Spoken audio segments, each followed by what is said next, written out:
so I don't sleep much.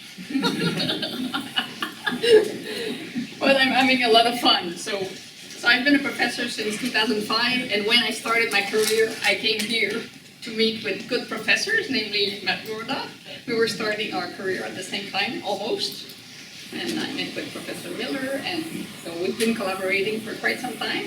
So I've decided to show some of the research programs I supervise in Montreal, and I have quite an interesting team. I have four full-time research professionals. 3 among them are computer scientists, so we develop a lot of tools as well. I have an economist, I have engineers, of course, civil engineers. I have postdoc and a bunch of students who do interesting research. So I will present one of the first program I launched in 2010, which is the Shared Mobility, which is financed by 5 institutions on transportation, and it's about sustainability. And then I have my Canada Research Chair on Personal Mobility, which really targets the interactions between transportation modes. I will show some of the results we got from these analyses. I will show a platform we're developing, which is an open source platform to do simulation of transit trips. It's called Transition. Also a web-based survey platform, which is called Evolution, and we are providing the platform for the next, the equivalent of TTS, but we have in Montreal in 2023.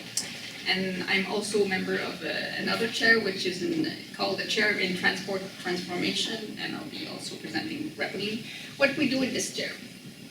So this is actually what we do in the first chair I have. So I have 5 partners, and when they asked me to have a chair, I didn't have tenure yet, so I was not a full professor.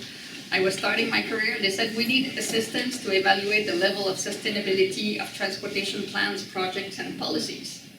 I can assure that we have no clue how to do this yet, but the question was kind of interesting, and we do a lot of project and research on this global goal of being able to assess the level of sustainability, which is a bit a fuzzy question. So we worked on, of course, indicators, but a lot of things on modeling travel behavior, a lot of things on modeling the factors we have an influence on travel behavior, the impacts, recommendations on how to gather data, how to process data, how to value them, and the formulation of scenarios, which is a part I really, really like, just to create a bit crazy scenarios and show how it could be different. So this is actually one of the work that was done by Hélène, the urban planner. Why did I say that? Hélène, urban planner. I was in my team, and he was looking at the accessibility level of households. So we were using the same data as the TTS, so the Montreal survey from 2018. And actually, his work was about assessing for vulnerable population the level of accessibility to transit, and he used 3 indicators. So access to transit in terms of how many transit service you have in your neighborhood. So it's a people-centered approach. How long will it take you to get to regional opportunities, as well as the lack of proximity services? And actually, the conclusion here, so you have all the households that were surveyed for the 2018 OD survey. And then if you're red, it's because you have none. You're among the worst. And I have to admit, I live in a red place, which is a catastrophe for another reason, multiple reasons. And if you're in the purple, then you have access to everything, which is great. And then you're able to identify when you live in certain area, what you're missing. Is it proximity services? Is it intensity of transit services? Is it ability to reach regional opportunities? And when you look, you cross this with vulnerable population, of course, they will always sacrifice one thing. Because if you go in the purple, it's much costlier to get access to a dwelling. So this is the kind of information we try to produce. I have a student working on the access to transit nodes, and this is because I'm a member of the board. And I came to a board meeting and I said, you know these circles that you put on maps, they're false. And I would like you to remove them from the website, because it's like you think passengers can slide, which is not the case. They've got this circle with 5 minutes. So, stop doing this. It's 2023. I mean, I said this like yesterday or 2 days ago. Again, So we started looking into, of course, the real accessibility, because you have good routing algorithms now. You can make isochrone, whatever the word is in English. And then we started to compare the performance of subway stations in terms of quality of active access to transit station. And the thing is, if you are able to improve this coverage, you have like a new subway station for free, in the sense that you have more people in the first class of transit because you access the transit station by foot within 5 or 10 minutes. I think it's really important to also work for a new station or new service, but also to make sure that for those stations you have, you improve and you increase the amount of people who have prime access. This was such a complex topic for a critical question for which we should have had the answer years ago. Actually, the question, and if you read documents, you will see that everyone is talking about sharing the road. So I remember asking like 5 to 6 years ago, what is the current share of the road? I mean, you want to improve it, but what's your reference number? You start with what allocation of space to all users. And of course, no one had the answer. So if you don't have a number, you're not able to put a target, you know what happens? Nothing. So even if it's in your plan, you need to improve the sharing of the road. If you don't know where to start with and you have no target, well, nothing will happen. So we started to build or try to gather all the database, develop the process to be able to systematically estimate what's the proportion of the space using various metrics that is allocated to all users.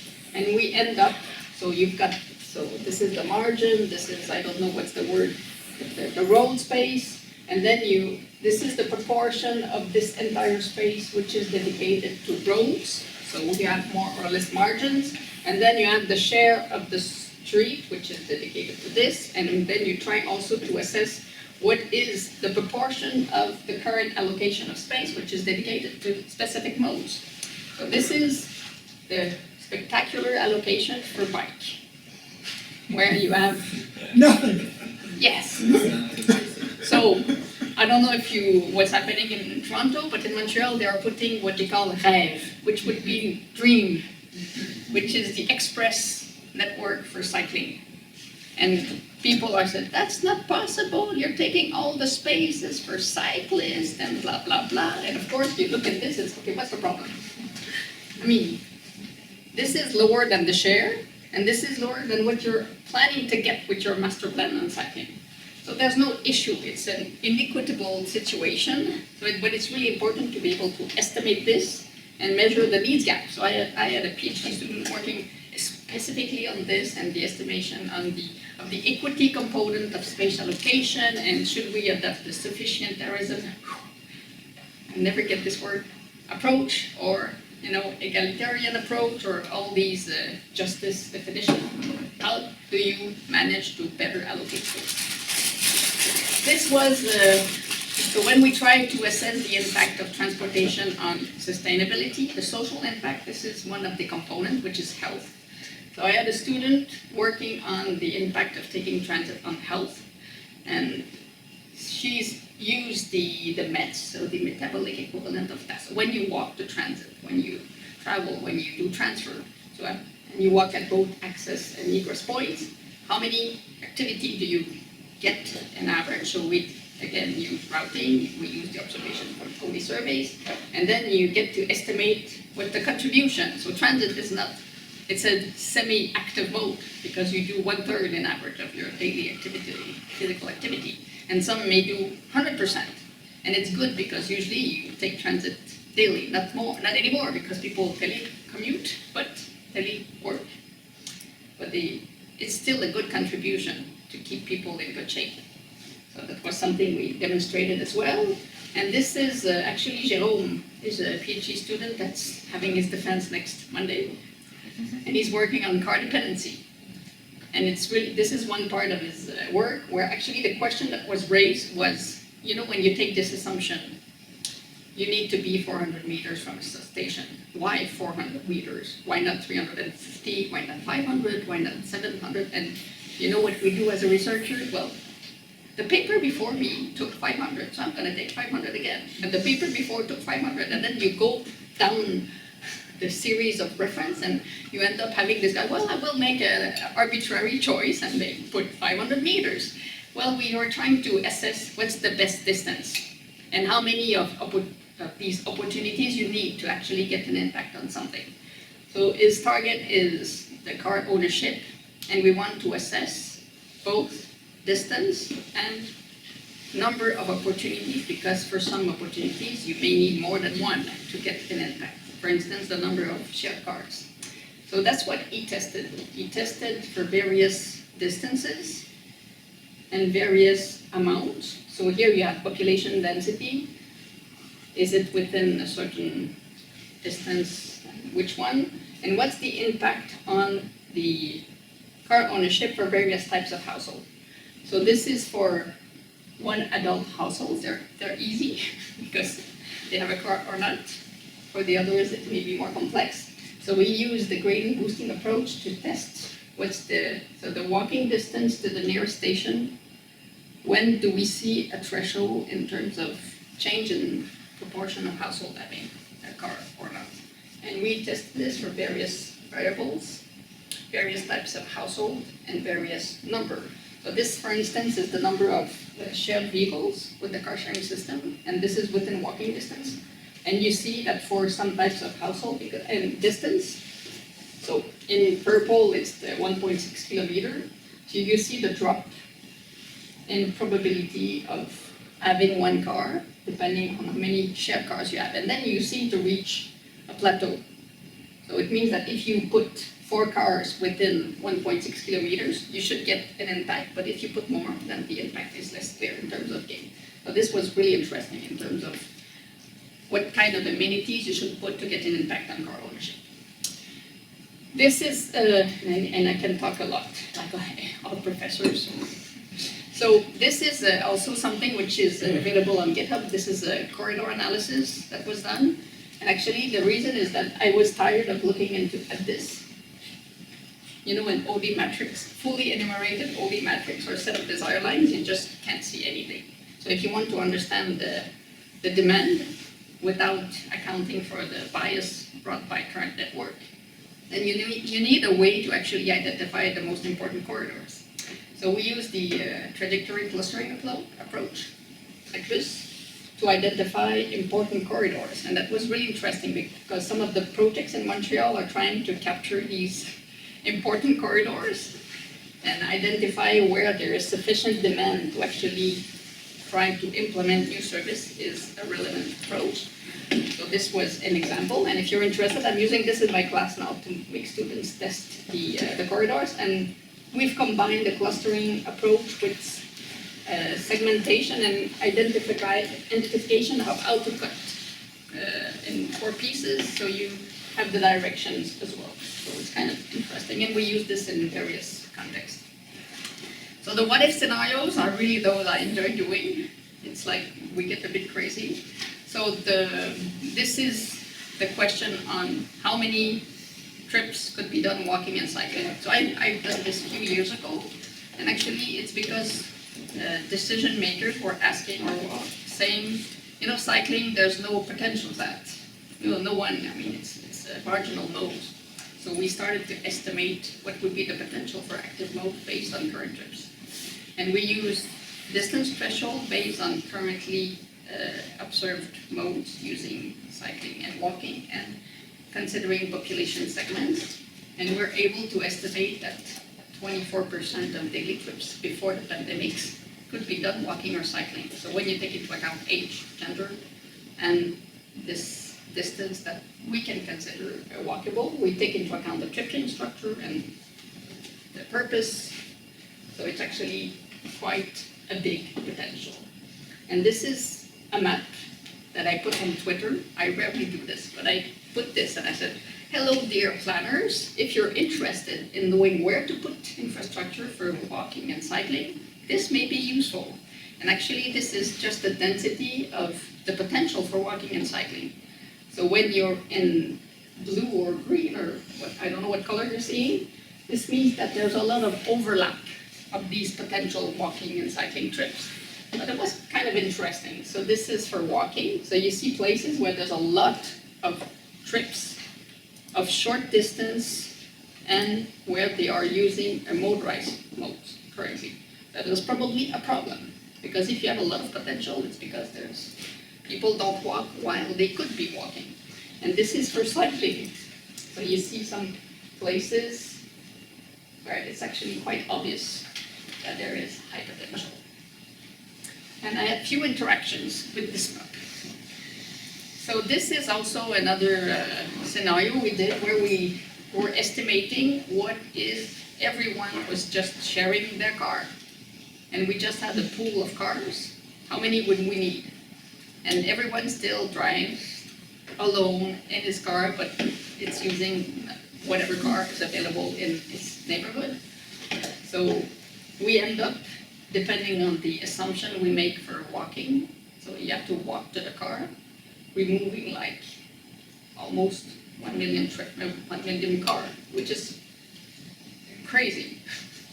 So it's really demonstrating that these cars are not used that much. So it's just and it's how many trips cars end up doing during a day, and that's not that much neither. So it's really, these cars are not used. Probably it's the same thing here, but it's kind of interesting to get these data. And this is actually the first project I did when I got my chair. It's like allocating kids to school.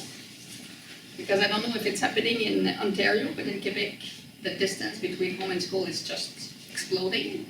And there are programs so kids should walk to school, but the distance are not walkable anymore. So you should look into the allocation.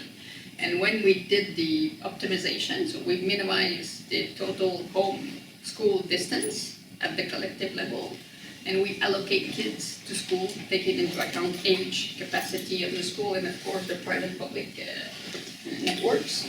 And you see this is initial, you end up with much more closer market of kids for each school. And when you do this, of course you increase the potential for walking. So it's reaching both objectives. We did the same thing for households. So I know there's a TV show which was called Household Swapping or something like this, house swapping. So we did this. We moved households around within similar typology of households, and the objective was to minimize home work and homeschool distances. And that's also crazy, because then you start looking at the city as something which is totally lacking some sort of optimization, because everyone is taking its own decision, and there's no laws or no regulation that's actually trying to get people to make decisions that would reduce or minimize the impacts. So we took this between households of similar types, and we swapped them around in order to reduce the total distance traveled. And of course the gains are like unimaginable. So and of course we will never get to these optimized scenarios, but when you have such a big gap between the current situation and the optimized one, there is probably hope to do some small steps. When you're near the optimal situation, you shouldn't target this kind of situation. So there's a lot of things to do with this. So this is just a result. So this was examples of what we do in my first chair. The second chair is my Canada research chair. And I started this level 1 in October 2021, so I probably will be working like 7 or 14 years on this topic, depending. So this is really about the complementarity, competitivity, substitution between modes, multimodality, the use of passive data streams to understand the variability of use of all these modes. So this is really an interesting topic, and I have another PhD student finishing next week, Tuesday, which worked on this, so I'm gonna cry the entire week next week. I have my 2 students who leave. And this is just examples of things we did. So actually, in this first examples, we were looking into typical patterns of usage. So we started, I had the level 2 check before on this, so we started and say, okay, how do we understand the mixture of modes available in a region? how people use them, and of course we don't have this nice card where you have all the modes in a single card. You have independent time series, they measure different things, they have different service areas, so it's a bit complex to try to understand what you observe. So we started to do clustering to identify typical patterns of use. So we take data from cars, so we use vehicle counts. Because car, even if it's the most used mode, has the worst data. We don't have a fleet of individual cars that we can monitor, so we have counts. So this is the typical patterns. So these are the 4 typical clusters. This is time of the day. This is the distribution among clusters, and we add 2 things. We have the proportion of counts observed every hour and an intensity indicators to know whether this day was important or not during the year with respect to cars only. So we see that the intensity is quite high on the 4 types, and we more or less identify weekends, but it's pretty busy the entire day here. This is subway. So we use the smart card data, 1.3 million per day observation. You have more here, I'm sure. And then you observe the patterns. When do people board? Because we only have boardings. We don't have, like here, you don't tap out. So you observe the peaks. So this is, of course, daily for work days. This is for weekends, and you see that there's a change in intensity. So when it's low, it's because it's among the lowest intensity days. So you have the weekends, which are lower intensity, and among the typical patterns of weekdays, they have 2 different types. This is bus, quite similar, a bit less, but it's similar. So bus system and transit and subway have typical patterns for weekdays and weekends. This is taxi. I love the taxi. I do project on taxi because taxi is amazing. You look at that, they say, well, wow, okay. How can we do mobility as a service without taxi? Not happening, right? Because taxi seems, the highest share is during the night. Probably there's nothing else. So that's why people end up using taxi. And it's all over the place. You don't see peaks. You just see usage throughout the day with varying intensity. So it's an interesting mode. Really hard to forecast. This is Bixi. Bixi is our bike sharing system. So you really see the 2 peaks, right? So you have a lot of commuting, which is a bit strange. Well, I understand, but a lot of people take the bike sharing to go and to come back. So why don't they use their own bikes? Well, that's another question. And of course, when it's yellow, it's because it's closed during winter. You have station-based car sharing. So this is when you rent the car for a small period of time. So this is the starting of the reservation. So that's why we have more observation in the morning, and it's a bit dispersed. And this is free-floating car sharing. So what Car2Go used to provide. So you can do single trips with this. The other one is trip chains. So you see the 2 peaks. So actually the question is really to understand how do these modes interact? Are they in competition, in complementarity? And why is this a relevant question? Because you have limited resources.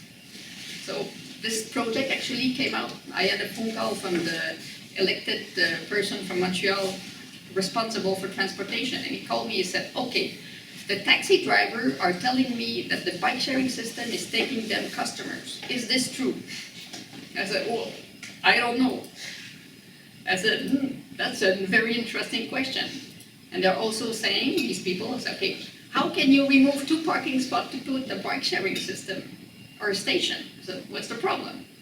Then you need to assess which system will be used by how many people and to whom, to which mode do you allocate space, resources, and space and time, because if you manage space with different types of service, you need to decide this as well. So this is really interesting. I'll go through this because it's, so we've started to look into all these modes with the interactions, and this is a master I supervise in French. I have a lot of things in French. where we were trying to understand what happens when there's a subway breakdown. What do people do? Do they take Pixie? Do they take taxi? And how long should the interruption be? What are the other factors which have an impact on something? So this is the use of the bike sharing system and what has an impact on this. And we were looking into the impact, of course, of rain, because we know it's significant, with temperature, subway disruption, and other activities in the surrounding. So we were looking into the surrounding of subway stations and trying to understand the scale of the impact. And this is one example. So this is the intensity of use of various modes. So bike, bus, subway, and taxi. Bike is the bike sharing system. When the temperature is changing, because of course temperature is a key element for active modes in Montreal, here too. And this is really about so you see the change in the taxi use and the change in the bike sharing use. So of course, I remember the head of a taxi company saying, it's raining today, it's going to be a good day for taxi. And it was here, temperature and rain directly impacts both bike sharing and taxi. So we know there's an exchange even if we don't observe it directly. And this is the impact of disruption on the use of these modes. So we have the database of disruption on the subway, and of course it needs to last more than a certain time before people decide to change the way they travel. And you see when you reach a certain level, for instance here, it's because there's no more taxi, because no one is planning the taxi services. So of course if there's a disruption, it's unexpected, some taxis are available, and then there will be a maximum. Same for bike sharing. There will be no more bikes. But it's still interesting to see the impact of the level of impact. So this is Elodie. Elodie is finishing his thesis on this. So here, just an example of the multimodality component we're looking into. So it's really hard with the data we have to measure multimodality. It's not clearly defined, and as you have with TTS, it's only a one-day trip diary. So for a single person, you will not observe much thing. So we decided to move to a pseudo panel, or try to create types of people and then look into the pool of mode they use, these types of people, and see between two surveys in places where there was important change in transportation services, was there an impact on the multimodality level? And we were able to use a causality model, a difference in different approach, to demonstrate the link between the changes and the multimodality level. So we used this typology, created 311 types of people. So it's a combination of people attribute, household attribute, and neighborhood attributes. And then we had to define an indicator of multimodality, and it's not that trivial, because what is a mode? Is car a mode, or you need to split car passenger and car driver? What is transit? Is it bus, train, subway, or is it just stream mode or a single mode? And then you need to determine which measure you're using. Is it number of trips, kilometers traveled, time spent? So we tested all these combinations to try to assess the level of multimodality. And we use this Dalton index to see if it was changing in places where there was changes in service or no changes in service. So these is an example of the types of neighborhoods. So it was based on population density, employment. I don't remember all the indicators, transportation services, 5 age groups, 8 types of household, 2 genders, and this is how we created 311 types of people. This is the distribution of the Dalton index based on what is the usage indicator. Is it number of trips, number of segments, number of the distance travel or travel time within each mode, and then the definition of mode, because it's changing the distribution. So how do you measure multimodality? And what we ended up doing with this difference in difference model is to demonstrate that for 205 types of people, there was a significant impact of changes in services to the multimodality level. And the mode which had the most impact on multimodality level was car sharing. station-based car sharing. So this mode is really, really important to change the way people travel. I don't know how it's going here, the communal, I saw communal cars. This is key to changing the car ownership level and for people to adopt new transport behaviors. This is Transition. Transition is the platform we're developing. It's fully open source with the most open license. So if a company wants to take it, go for it, package it, sell it, we don't mind. And it's currently developed with 6 transit authorities in the Quebec province. So it's organized around modules. We're financed by NSERC and Innovate, which is a Quebec fund. And we have 1 year left to go for the development. And we have addition of transit network. So it's really for planners that want to change the network, look into the impact of putting new stops. And we have a module also on transit network design, which is working really nicely with genetic algorithm. We have a bunch of indicators that we're implementing on the equity, impact on health, the diversity of trajectories.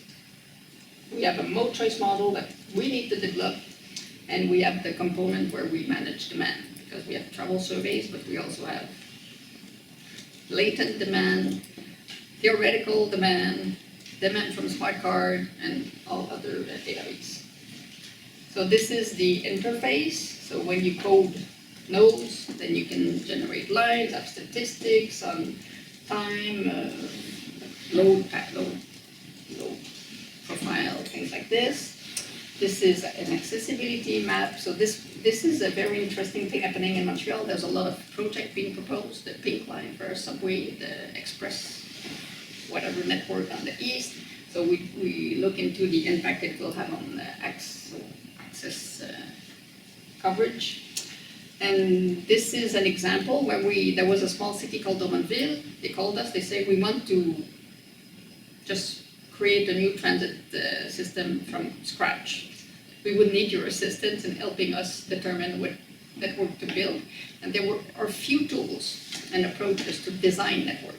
There are a lot of tools for the optimization. So you have a network you want to optimize, create the driver route and everything, but not that much for design.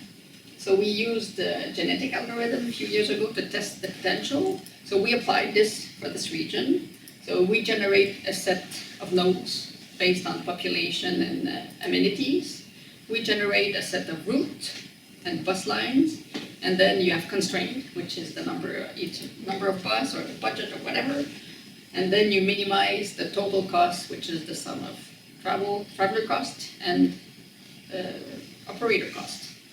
And then this approach will it's a heuristic approach that will just iterate, generate populations of networks, and then you end up with some scenarios, and then those who have to implement look and say, okay, in the streets, maybe, I don't know, we had complaint, maybe we should pass, and then they propose a real network. So this is actually the impact on the user cost with respect to the number of lines, but this is interesting because it's always a trade-off between number of lines and because you will add new transfers and things like this. So we simulate, and this is the cost for the users with 20 vehicles, and you see where you get the minimal cost with the number of lines. This is in terms of number of bus. So this previously was number of lines. So we tested with the current number of bus, and then we doubled. So this is the current network was with 9 bus, and we tested scenario with the current network with twice as much bus. And of course, every time we apply this approach, we end up with lower cost with similar number of bus. So it's the same cost for operator. Not cost, but you have the same number of vehicle hours available. So this is really how we can optimize. And we provide, for instance, scenarios. So what's the operating cost, the proportion of direct routes for user, the portion of trips which are non-feasible with the network, the average access time by foot, and for some destinations. And they've implemented a new network. And now we're doing this for other networks. So this is the what will be used for the ODE survey. So what we call it ODE. This is the TTS, the Montreal TTS.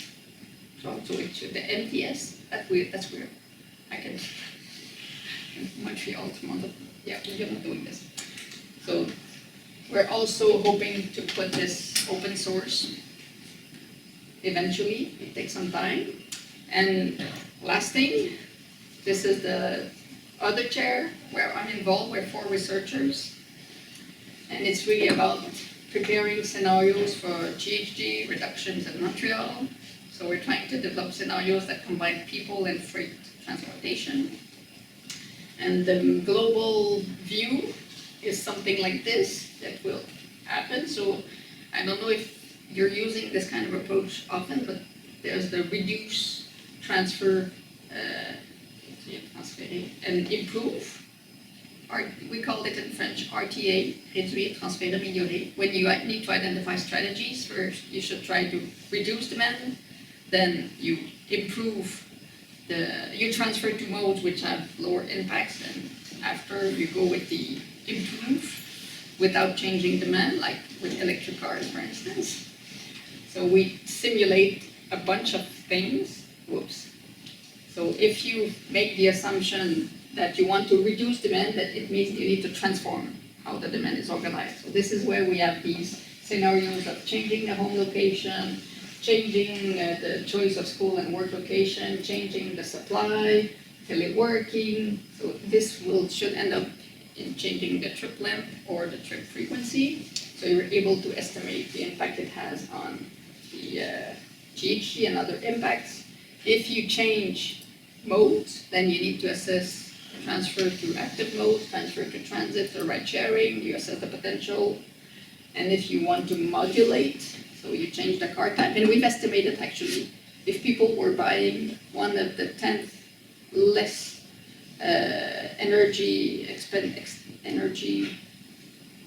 how do I call this? Those cars that demand a lot of energy, they were buying the 10 best cars in this perspective, we would like reduce GHG by 35% in Montreal. Not electric car, just smallest, more eco-energy efficient cars. That would be amazing instead of these big cars. Well, people are getting bigger cars, not smaller ones. I know. It's because they say it will be electric. So this car type is really key, and the time. If people don't travel during the peak, you're saving a bit of GHG. So this is the kind of scenario we are evaluating. Okay, I'll go through this. So there's other project, and it will be my last slide. So mobilizing justice. I don't know if you've heard about this, but it's a Canadian project where we are trying to assess the justice level of transportations and the barriers among vulnerable population. And I have to design my team the national survey on transport poverty. Pilot should happen in the fall. We're testing, of course, as everyone, machine learning methods to time series of all the modes we can observe. We have done post-COVID surveys, 3 waves, and I have a PhD student working into scenarios for post-COVID behaviors. And we wonder, are we post-COVID or not? We're not sure. And then we have a project on e-bikes, including pre and post surveys. So people are testing, and we're trying to assess if it can change. I have a master's student applying the genetic algorithm to the design of space allocation. So how do we create multimodal network in a city using this optimization approach? And also we're developing a dashboard for home location choice, because I think it's key if you want to reduce transportation demand.